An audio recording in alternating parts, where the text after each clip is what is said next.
The structure of the Edinburgh Fringe is much more complex than it used to be because there's now the free fringe, the fringe of the fringe, if you will, and there's the official fringe.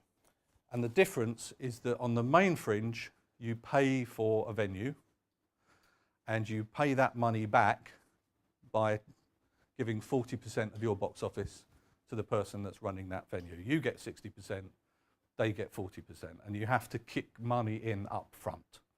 So depending on what time of the day you're booking a space, it will cost you more. Prime time, 8 o'clock, 9 o'clock is going to cost you more for an hour in a theatre of, say, this size than 3 in the afternoon or 2 in the afternoon.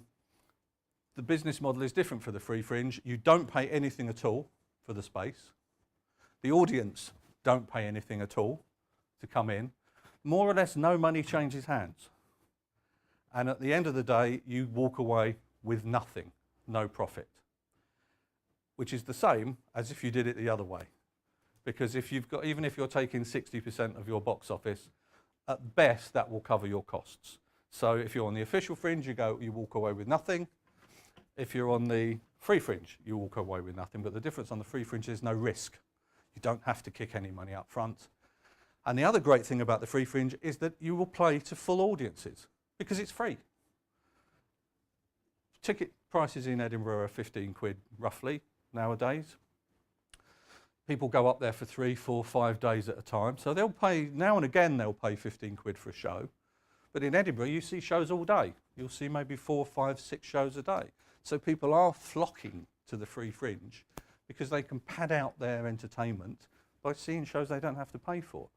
And just because it's free doesn't mean it's rubbish. You know, Robin Ince is on the free fringe. Josie Long is on the free fringe. Some big name comedians are now on the free fringe. There's also music on there. There's theatre. So it's an interesting route to dip your toe into Edinburgh. The free fringe is great.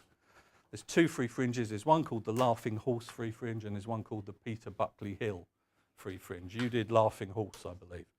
They're more or less the same. They take all the venues that aren't being used by the big guns, rooms behind pubs, rooms above pubs, basements.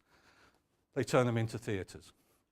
They're not as beautiful as the little theatres on the main fringe, but if you get a good audience in on a good night, they are exactly the same experience.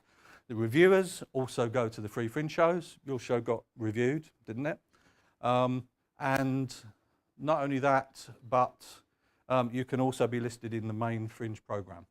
It costs £250 to be listed as a show in the official fringe programme, whether or not you're on the main fringe or the free fringe. So you can be as much part of it as if you were paying your 800 quid a week for a theatre. There's 4 main umbrella venues in Edinburgh. There's the Pleasance, the Gilded Balloon, the Underbelly and the Assembly Rooms.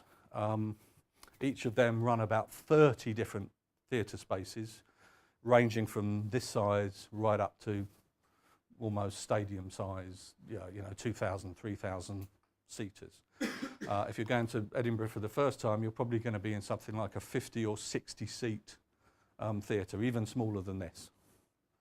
And you're probably going to be on in the middle of the afternoon sometime, 3, 4 in the afternoon.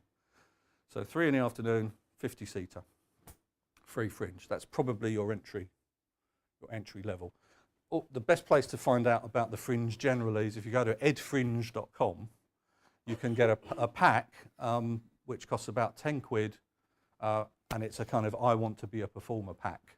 And it's filled with information, lists of venues, how much everything costs, how to do the publicity. It's a fantastic guide. So get that, read it, and then don't do it. Go to the free fringe. But use all of the information that the main fringe gives you.